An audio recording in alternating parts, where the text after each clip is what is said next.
The grandfather clock in the private study of Buckingham Palace struck 6 in the morning, when King Charles III made the decision that would reshape the British monarchy forever.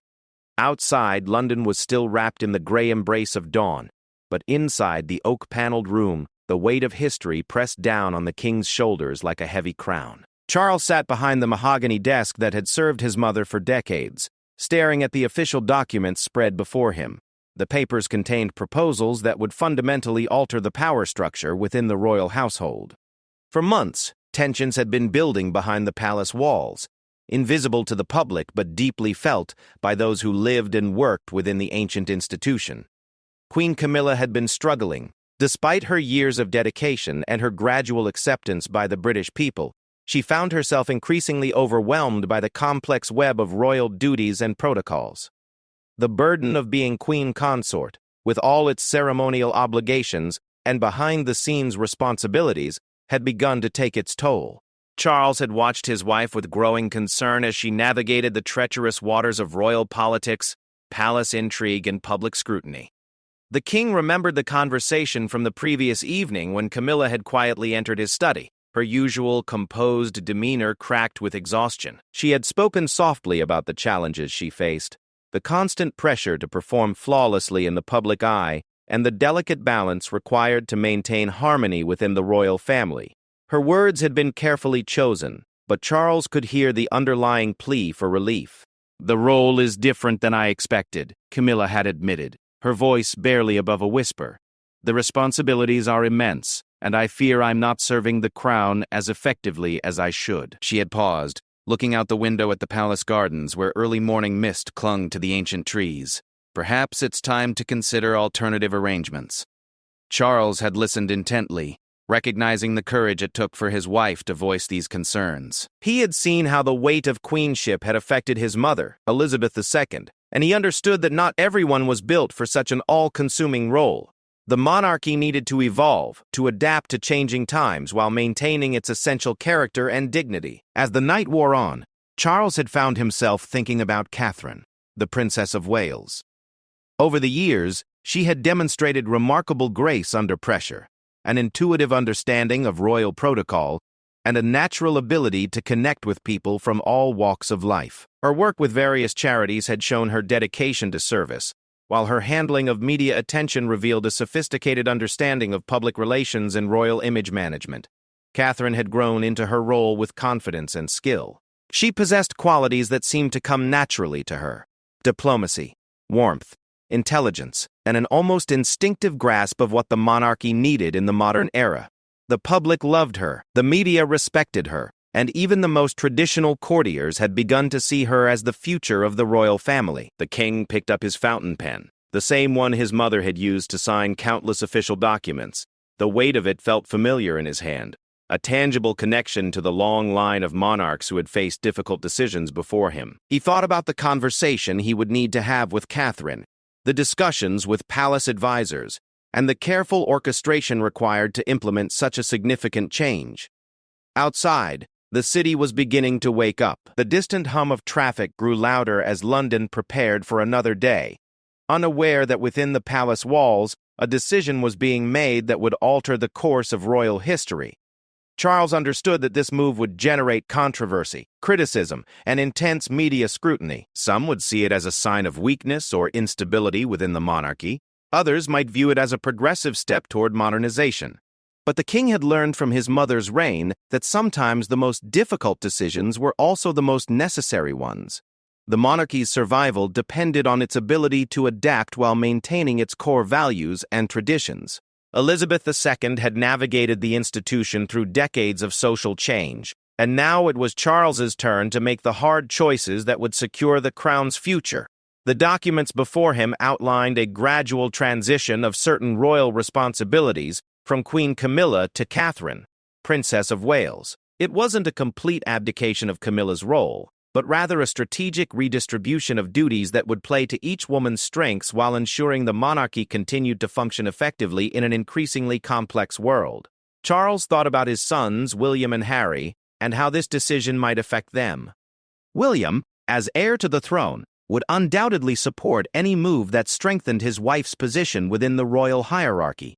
The future king had always been protective of Catherine and understood her value to the monarchy better than anyone. Harry, despite his physical and emotional distance from the royal family, might view this as another sign of the institution's ongoing evolution. The palace staff would need to be briefed carefully. Centuries of protocol and tradition couldn't be overturned overnight, but they could be modified and adapted. The king's private secretary had already begun preliminary discussions about how such a transition might be managed, what new titles or roles might be created, and how the change would be presented to the media and the public. Charles stood up from his desk and walked to the window, looking out at the palace gardens where his mother had once walked with her beloved corgis. The early morning light was beginning to pierce through the London smog, casting long shadows across the manicured lawns. He could almost feel the presence of past monarchs, their wisdom and experience guiding him toward this moment of decision. The queen consort's role had never been clearly defined in the modern era. Unlike the sovereign, whose duties were largely ceremonial and constitutional, the consort's responsibilities had evolved organically over time. Camilla had done her best to create meaning and purpose within the constraints of her position, but perhaps it was time to reimagine what that role could be in the 21st century. Catherine represented something different, a new generation of royals who understood social media, global communications, and the changing expectations of the British people. She had proven her ability to balance tradition with innovation, maintaining the dignity of the crown while making it more accessible and relevant to younger generations. The king returned to his desk and began to write, his pen moving steadily across the official paper. Each word was carefully considered, each phrase crafted to convey respect for Camilla while acknowledging Catherine's readiness to take on greater responsibilities. This wasn't about failure or inadequacy. It was about recognizing individual strengths and creating a structure that would serve the monarchy and the nation more effectively. As he wrote, Charles reflected on the irony of the situation. He had waited decades to become king, enduring years of criticism and speculation about his fitness for the throne. Now, as monarch, he was making a decision that some would see as controversial or unprecedented. But leadership, he had learned, often required making unpopular choices for the greater good. The sun was now fully visible through the study windows, bathing the room in golden light. London was fully awake, and soon the palace would be buzzing with activity. Courtiers would arrive for morning meetings, staff would begin their daily routines, and the machinery of monarchy would continue its ancient rhythm. But today would be different. Today, the king would set in motion a series of events that would reshape the royal family's future. Charles signed his name at the bottom of the document with a steady hand, the ink dark against the cream-colored paper. The decision was made. Now came the delicate process of implementation, the careful choreography of palace politics, and the challenge of presenting this change to a world that was always watching, always judging, always ready to find fault with the royal family's every move. He pressed the call button on his desk, summoning his private secretary. There would be meetings to arrange, conversations to be had, and a future to be carefully constructed. The dawn decision had been made, and there would be no turning back. The call came to Kensington Palace at precisely 8:30 in the morning, just as Catherine was finishing her breakfast with the children. Prince George was rushing through his cereal while Princess Charlotte helped little Prince Louis with his toast, their chatter filling the informal dining room with the kind of ordinary family chaos that Catherine treasured. These moments of normalcy had become increasingly precious as royal duties demanded more of her time. "Ma'am, His Majesty requests your presence at Buckingham Palace at your earliest convenience," came the familiar voice of the king's private secretary through the secure phone line. The formal tone carried an undercurrent of urgency that immediately caught Catherine's attention. Royal summons were never casual affairs, but something in the secretary's voice suggested this was particularly significant. Catherine excused herself from the breakfast table, kissing each child goodbye, and ensuring they were ready for their morning activities. William had already left for an early engagement, a veteran's ceremony in Surrey that would keep him occupied until evening. As she prepared for the journey across London, Catherine found herself wondering what could be so important that the king needed to see her immediately. The drive to Buckingham Palace gave her time to consider possibilities. Perhaps there was a new patronage the king wanted her to consider, or maybe changes to the upcoming state visit schedule. The royal calendar was always in flux, with last-minute additions and cancellations requiring constant adaptation. But the urgency of the summons suggested something more substantial than routine scheduling adjustments. Palace staff greeted Catherine with their usual deference, but she noticed subtle differences in their demeanor. The footmen seemed more attentive than usual. The private secretary's assistant appeared slightly nervous, and even the palace corridors felt charged with anticipation. Something significant was definitely happening behind the ancient walls. She was escorted not to one of the formal reception rooms where most royal meetings took place, but to the king's private study. This was unusual. The study was reserved for the most confidential and important discussions. As Catherine waited outside the heavy oak door, she reflected on her relationship with her father-in-law and how it had evolved over the years. Charles had always been supportive of her role within the family, recognizing her dedication and natural aptitude for royal duties. He had watched her navigate the complexities of royal life with grace and intelligence, never putting a foot wrong even in the most challenging circumstances. Their relationship had grown from formal politeness to genuine mutual respect and affection. When the door opened, Catherine was surprised to find the king alone. Usually, important meetings included private secretaries, advisors, or other senior palace officials. The absence of anyone else suggested this conversation would be deeply personal and confidential. Charles rose from behind his desk, his expression serious but not unkind, gesturing for her to take a seat in one of the comfortable leather chairs arranged near the fireplace. "Catherine, thank you for coming so promptly," the king began, his voice carrying the weight of careful consideration. "What I'm about to discuss with you will have profound implications for you, for your family, and for the monarchy itself. I want you to listen carefully and ask any questions that come to mind." The Princess of Wales settled into her chair, her posture alert but relaxed. Years of royal training had taught her to remain composed regardless of the circumstances, but internally, her mind was racing through possibilities. The king's serious tone and the private nature of the meeting suggested this was far more significant than she had initially imagined. Charles moved away from his desk and took the chair opposite Catherine, creating an atmosphere of intimacy and equality rather than formal hierarchy.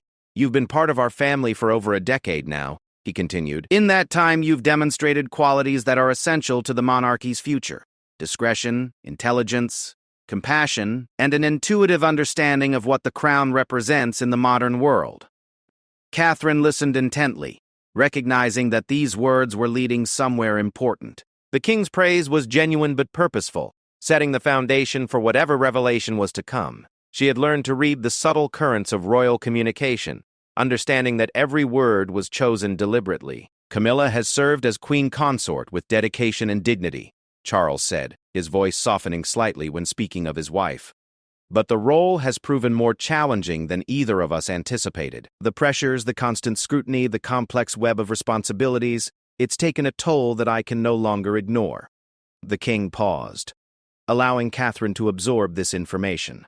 She had noticed signs of strain in Queen Camilla during recent public engagements, a tiredness around the eyes, a slightly forced quality to her public smile, moments when the mask of royal composure seemed to slip just slightly. But Catherine had attributed these to the natural pressures of royal life rather than anything more serious. After much consideration and discussion, Charles continued, "We've decided that certain responsibilities currently held by the queen consort should be transferred to someone better equipped to handle them in our current circumstances, someone who has already proven their capability and dedication to the crown." Catherine felt her heart rate increase as the implications became clear. The king was talking about her, about a transfer of power and responsibility that would fundamentally alter her role within the royal family. This wasn't just about additional patronages or ceremonial duties.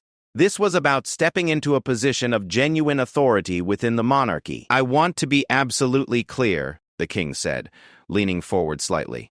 "This isn't about replacing Camilla or diminishing her position. She will remain queen consort with all the dignity and respect that title entails, but certain practical responsibilities, particularly those involving public engagements, charitable oversight, and family coordination, would be transferred to you." The room fell silent as Catherine processed this information. She thought about William, about their children, about the careful balance they had established between public duty and private family life. Taking on additional responsibilities would mean less time at home, more travel, increased media attention, and a level of scrutiny that would affect not just her but her entire family. What would this mean practically? Catherine asked, her voice steady despite the magnitude of the conversation. What specific responsibilities are we discussing? Charles appreciated her practical approach to what could have been an overwhelming proposition.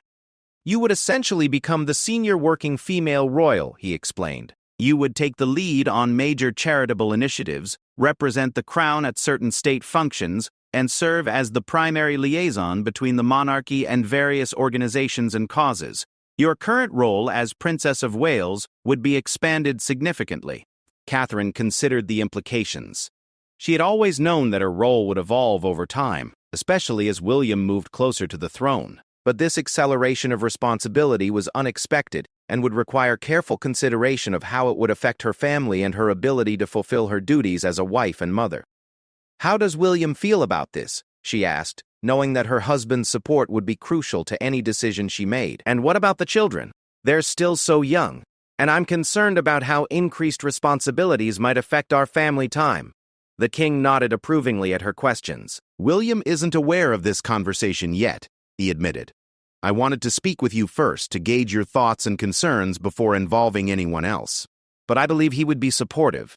He's often spoken about your capabilities and your importance to the monarchy's future. Catherine thought about her children, about the promise she had made to herself and to William that they would have as normal a childhood as possible, despite their royal status. Taking on additional responsibilities would inevitably mean more time away from home, more public attention, and potentially more pressure on the family as a unit. I would need guarantees about family time, she said firmly. Whatever additional responsibilities I take on, they cannot come at the expense of my children's well-being or my marriage. I won't sacrifice my family for the crown, even if it means disappointing you or the institution. Charles smiled at her directness, recognizing the same protective instinct he had felt about his own sons. That's exactly the kind of thinking that makes you perfect for this role, he said. A modern monarchy needs leaders who understand that family and duty aren't mutually exclusive. They must support and strengthen each other. The conversation continued for another hour, with Charles outlining specific areas where Catherine's involvement would be increased and addressing her concerns about implementation. They discussed timelines, public announcement strategies, and how the transition would be managed to minimize disruption and controversy. As the meeting concluded, Catherine realized that her life was about to change dramatically. The young woman who had once been considered a commoner marrying into the royal family was being asked to take on responsibilities that would make her one of the most influential figures in the monarchy. It was both thrilling and terrifying, an opportunity to make a real difference, but also a burden that would reshape every aspect of her existence. The King's Dawn decision had set events in motion that would ripple through the royal family and beyond, creating new possibilities and new challenges that none of them could fully anticipate. The private apartments at Kensington Palace had never felt smaller to Catherine as she paced the sitting room, waiting for William's return from Surrey. The conversation with King Charles replayed in her mind like a loop she couldn't escape, each word carrying new weight and meaning as she considered the magnitude of what was being proposed. The late afternoon sun streamed through the windows, casting long shadows across the familiar furniture that suddenly seemed to belong to a different life, the life she had known before this morning. When William finally arrived, still wearing his ceremonial uniform from the veterans event, Catherine could see immediately that something was different about his demeanor. His usually confident stride seemed slightly hurried, and there was a tension around his eyes that suggested he already knew something significant had occurred in his absence. "Father called," William said without preamble, loosening his tie as he entered the room. "He said you two had an important conversation today and that we needed to discuss it as a family." He paused, studying his wife's expression carefully. "From the look on your face, I'm guessing it wasn't about rearranging the garden party schedule." Catherine gestured for him to sit down, grateful for his immediate understanding that this was serious. After 13 years of marriage, they had developed an almost telepathic communication style, able to read each other's moods and concerns without extensive explanation. This evening, however, would require careful and thorough discussion. "Your father has proposed something that would fundamentally change our lives," Catherine began, choosing her words carefully. "He wants to transfer significant responsibilities from Camilla to me, not ceremonial duties, real authority and influence within the monarchy. William's expression shifted from curiosity to serious attention. He had suspected that changes were coming within the royal hierarchy, had noticed the strain on his stepmother and the increasing reliance on Catherine for important family matters, but the scope of what his father was proposing exceeded anything he had anticipated. Catherine detailed the morning's conversation, explaining the king's reasoning, the specific responsibilities that would be transferred, and her own concerns about the impact on their family. As she spoke, William listened with the focused attention he brought to all important matters, occasionally asking clarifying questions, but mostly absorbing the full implications of what was being proposed. "The children don't know yet," Catherine said, concluding her summary. "I wanted to discuss it with you first, to understand how you feel about it before we make any decisions or involve anyone else."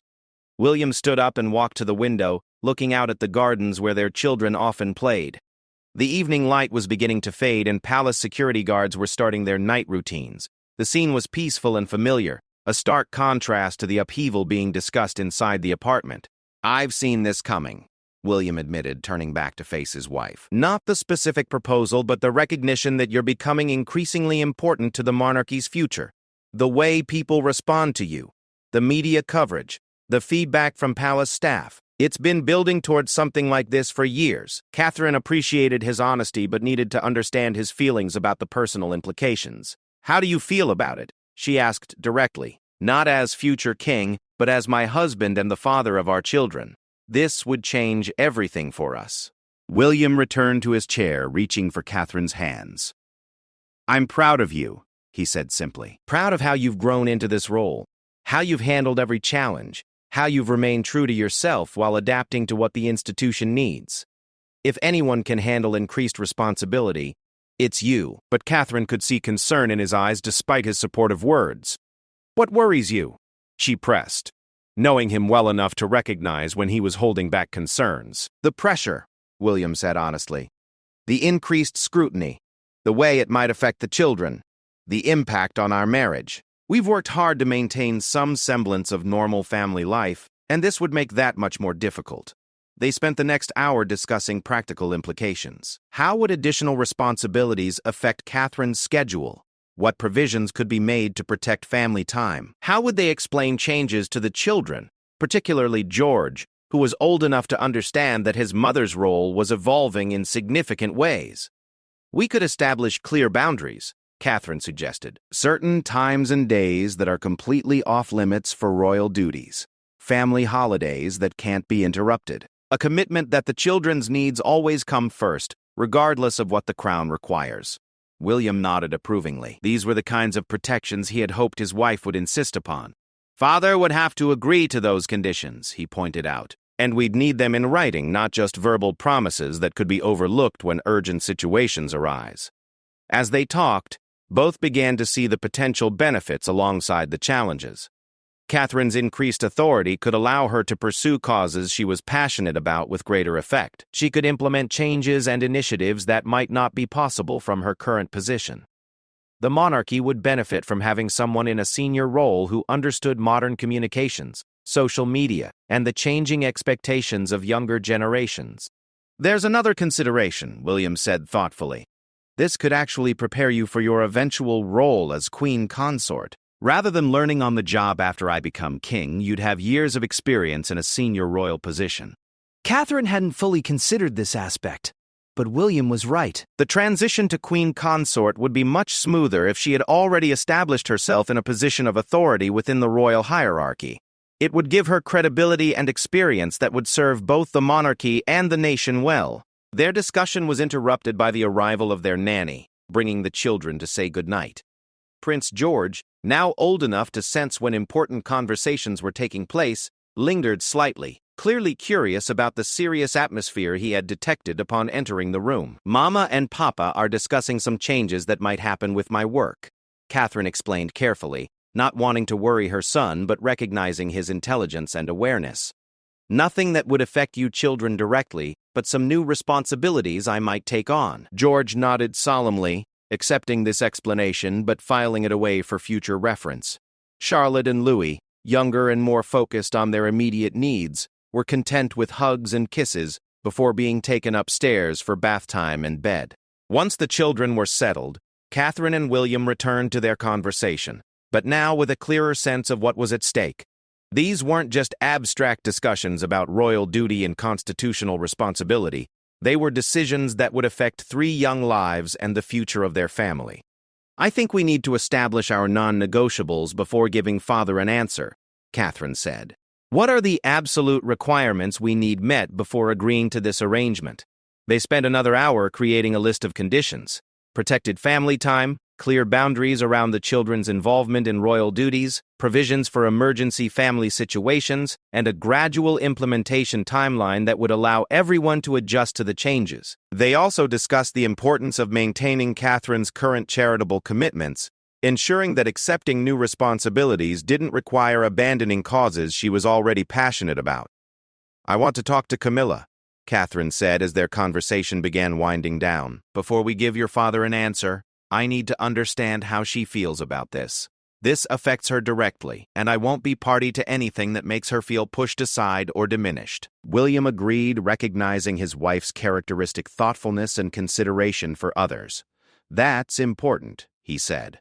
"And it shows exactly why Father thinks you're the right person for increased responsibility. You understand that royal duty isn't just about taking on power. It's about serving others, including other members of the royal family." As they prepared for bed, both Catherine and William understood that their lives were at a crossroads. The decision they made in the coming days would shape not only their future, but the future of the monarchy itself. The dawn decision made by King Charles had created possibilities and challenges that would require careful navigation, family unity, and a commitment to serving something larger than themselves. The palace settled into its nighttime quiet, but inside the private apartments at Kensington Palace, 2 people sat awake longer than usual, contemplating a future that would be very different from the life they had carefully constructed over the past decade. The private tea service at Clarence House was arranged with the same meticulous attention to detail that characterized every aspect of Queen Camilla's household. Fine bone china painted with delicate roses, silver spoons that caught the afternoon light, and an assortment of cakes and sandwiches prepared by the kitchen staff who had served the royal family for decades. But despite the familiar elegance of the setting, there was an unmistakable tension in the air as Catherine arrived for what would prove to be one of the most important conversations of her royal life. Camilla greeted Catherine with her characteristic warmth, but there was something different in her demeanor. A weight of resignation mixed with relief that spoke to the complexity of emotions surrounding the king's proposal. The 2 women had developed a respectful and increasingly affectionate relationship over the years, but they had never faced a situation quite like this one. "I suppose Charles has spoken to you about his plans," Camilla said without preamble as they settled into the comfortable sitting room overlooking the garden. Her directness was typical, one of the qualities that had endeared her to the royal family and eventually to the British public. There was no point in dancing around the obvious reason for Catherine's visit. Catherine nodded, appreciating the older woman's straightforward approach. "He has, but I wanted to speak with you before making any decisions. This affects you directly, and I need to understand how you feel about it."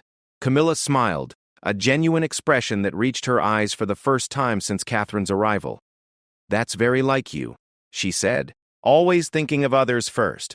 It's one of the reasons Charles is right about this transition." For the next hour, the 2 women engaged in the kind of honest conversation that rarely occurred within the formal structures of royal life. Camilla spoke candidly about the challenges she had faced as queen consort, the unexpected pressures and responsibilities that had proven more demanding than she had anticipated. "I thought I understood what the role would entail," Camilla explained, stirring her tea thoughtfully. "After all, I had years to observe and prepare, but the reality of being queen consort in the modern era is quite different from what I expected. The scrutiny is relentless, the schedule is overwhelming, and the pressure to be perfect in every public moment is exhausting." Catherine listened with growing understanding. She had seen glimpses of this strain during recent royal engagements, moments when Camilla seemed overwhelmed by the crowds, the cameras, and the constant demands for attention and interaction. The role that had seemed manageable from the outside revealed its true complexity only when experienced from within. "I've always admired your resilience," Catherine said honestly. "The way you've handled criticism and scrutiny with such dignity. but I've also noticed how tired you've seemed lately, and I've wondered if the pressure was becoming too much." Camilla appreciated Catherine's perceptiveness and honesty. "The truth is, I'm 76 years old," she said with a rueful laugh. "I have the energy and enthusiasm for some aspects of royal life, but not for all of them. The constant travel, the need to be on for every public appearance, the complex web of royal politics, it's more suited to someone younger, someone with different strengths."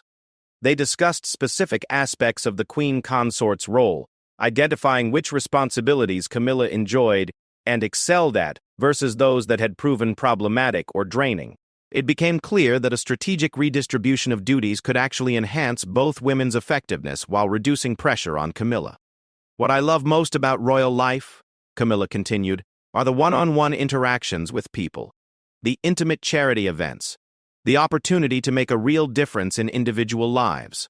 What exhausts me are the massive public engagements, the state ceremonies, and the constant media management that comes with being a senior royal."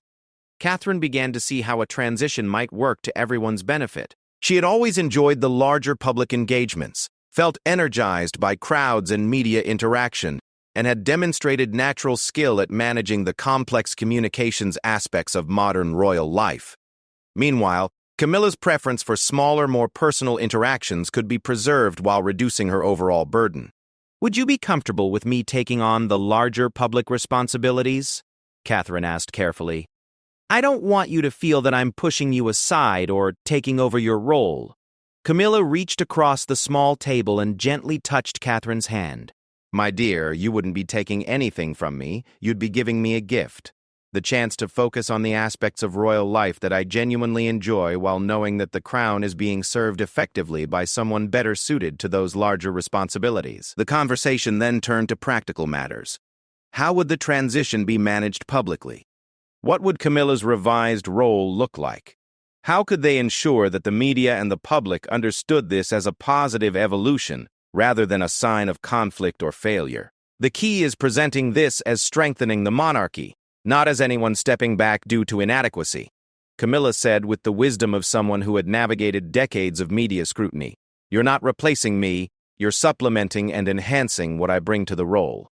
Catherine appreciated this perspective, recognizing that public perception would be crucial to the success of any transition. The British people had grown to respect and even love Queen Camilla, and any change that suggested she was being pushed aside or had failed in her duties would generate negative publicity and potential constitutional concerns.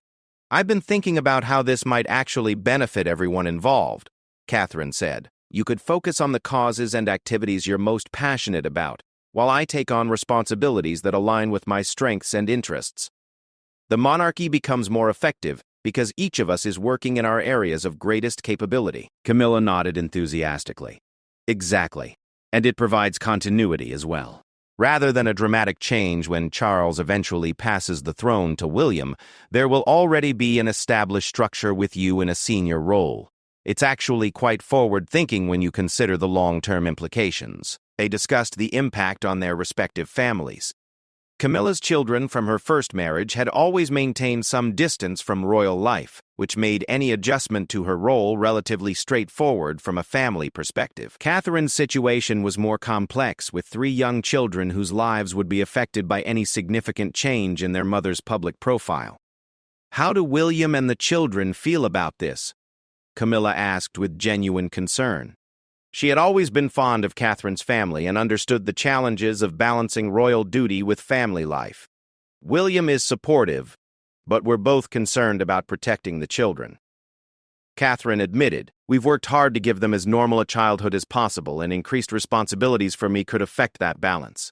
Camilla shared some of her own experiences managing family considerations during her early years as a working royal. "The key is being absolutely firm about boundaries," she advised. "The crown will always ask for more if you let it, but you must be clear about what you will and won't compromise when it comes to family." As their conversation continued into the early evening, both women began to feel a sense of relief and even excitement about the proposed changes. What had initially seemed like a potential source of conflict or awkwardness was revealing itself as an opportunity for both personal and institutional growth. "I have one favor to ask," Camilla said as their formal tea transitioned into a more relaxed discussion. When this transition is announced, I want it to be clear that this was my choice as much as Charles's decision. I don't want anyone to think I was forced out or that I failed in my duties. This is about evolution and optimization, not inadequacy or conflict. Catherine assured her that any public announcement would emphasize the positive aspects of the change and Camilla's continued importance to the royal family. You've paved the way for this transition, she said. Your grace and dignity in the role have made it possible for someone else to step into expanded responsibilities without controversy.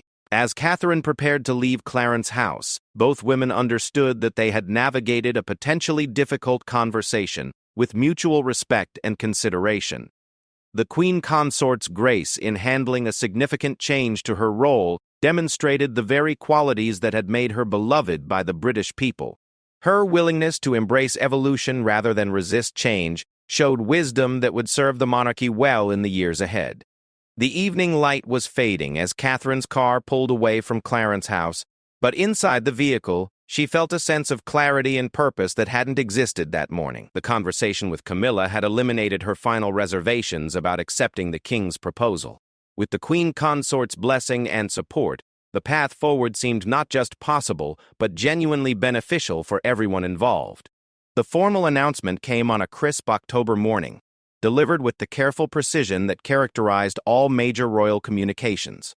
Palace officials had worked for weeks to craft language that emphasized positive evolution rather than dramatic change, presenting the redistribution of responsibilities as a natural progression that strengthened the monarchy's ability to serve the British people effectively. Standing in the blue drawing room at Buckingham Palace, Catherine felt the weight of history as King Charles formally invested her with expanded authority within the royal household. The ceremony was small and private, attended only by immediate family members, senior palace officials, and a carefully selected group of photographers whose images would document this pivotal moment for future generations. Queen Camilla stood beside her husband, radiant with genuine happiness as she watched the woman she had come to love as a daughter receive the recognition and responsibility that her years of service had earned. The grace with which Camilla had handled the transition had impressed even the most tradition-bound courtiers, demonstrating a wisdom and selflessness that elevated the entire royal family. William watched with obvious pride as his wife accepted her new role, understanding better than anyone the years of preparation and dedication that had led to this moment. Their children, dressed in their finest clothes, sat quietly in the front row, still too young to fully comprehend the significance of what they were witnessing, but old enough to understand that this was an important day for their mother. Today marks not an ending but a beginning, King Charles said in his remarks to the assembled group. The monarchy's strength has always come from its ability to adapt while maintaining its essential character and values. Catherine's expanded role represents this principle in action, honoring tradition while embracing the future. The king's words reflected months of careful planning and consideration that had preceded this moment. Palace advisors had worked tirelessly to ensure that the transition would be viewed positively by the media, the public, and the international community. Early reactions suggested their efforts had been successful, with major newspapers praising the move as forward-thinking and strategically sound. Catherine's acceptance speech was brief but heartfelt, acknowledging the trust being placed in her while emphasizing her commitment to serving the crown and the British people with dignity and dedication. She spoke about building on the strong foundation established by Queen Camilla, while bringing her own perspective and energy to the expanded role. "I am deeply honored by the confidence His Majesty has shown in me," Catherine said, her voice carrying clearly through the ornate room. This new responsibility is not just about individual advancement, but about ensuring that the monarchy continues to evolve and serve effectively in our changing world. The weeks following the announcement brought a whirlwind of activity, as Catherine's new responsibilities were implemented gradually and thoughtfully. Her first major initiative was the establishment of a comprehensive early childhood development program, combining her long-standing passion for children's issues with her new authority to create meaningful change on a national scale. Working closely with leading experts in child psychology, education, and public health, Catherine developed a framework for supporting families during the crucial first years of a child's life. The program included partnerships with existing organizations, new funding mechanisms, and innovative approaches to reaching families who might not otherwise have access to support services. This represents exactly what expanded royal responsibility should look like, commented constitutional expert Professor Margaret Thompson in The Times. Catherine is using her enhanced platform not for personal aggrandizement, but to address genuine societal needs with thoughtfulness and effectiveness. The international community took notice as well. Catherine's first overseas engagement in her expanded role was a state visit to Canada, where she represented the Crown alongside Canadian officials in ceremonies marking important bilateral agreements. Her performance during the visit impressed both British and Canadian observers, demonstrating confidence and diplomatic skill that exceeded expectations. Queen Camilla, meanwhile, flourished in her adjusted role. Freed from the most demanding public engagements, she focused on intimate charity work and personal interactions that played to her natural strengths. Her work with literacy programs and support for domestic violence survivors gained new depth and impact as she could dedicate more time and attention to individual cases and relationships. The media coverage of both women during this period was overwhelmingly positive. Royal correspondents noted the obvious happiness and energy that both Catherine and Camilla brought to their respective roles, suggesting that the redistribution of responsibilities had indeed strengthened rather than weakened the monarchy's effectiveness. At home, the Wales family adjusted to new rhythms and routines. Catherine's increased responsibilities required careful scheduling and planning, but the boundaries she and William had insisted upon were respected. Family dinners remained sacred, weekend activities were protected, and the children's needs continued to take precedence over royal duties when conflicts arose. Prince George, now old enough to understand that his mother's role had evolved significantly, asked thoughtful questions about what her new responsibilities meant for their family. Catherine answered honestly but age-appropriately, explaining that she would be helping more people, but that their family would always be her first priority. "Will you still have time to help with my homework?" George asked during one of their evening conversations, expressing the practical concern that mattered most to a young boy. "Always," Catherine assured him, and she meant it. The expanded role would require sacrifices and adjustments, but the fundamental commitment to being present for her children remained unchanged. As the first year of the new arrangement progressed, its success became undeniable. Catherine's initiatives were making measurable differences in the lives of British families. Queen Camilla was thriving in her focused role, and the monarchy as a whole was receiving praise for its adaptability and effectiveness. International observers noted that the British royal family had managed a significant transition without controversy or constitutional crisis, demonstrating institutional maturity that served as a model for other constitutional monarchies facing similar challenges of modernization and relevance. King Charles reflected on his dawn decision with satisfaction and pride. The choice to redistribute royal responsibilities had not only solved immediate problems, but had positioned the monarchy for long-term success.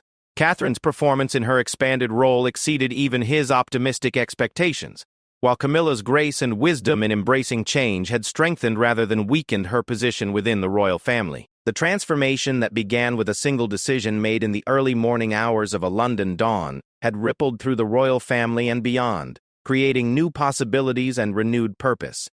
The monarchy's ability to evolve while maintaining its essential character had been tested and proven, ensuring its continued relevance and effectiveness for generations to come. As Catherine stood on the balcony of Buckingham Palace one evening, watching the sun set over London, she reflected on the journey that had brought her to this moment. From a young woman uncertain about royal life to a senior figure within the monarchy, her evolution had paralleled that of the institution itself, adapting to change while honoring tradition, embracing new responsibilities while maintaining core values.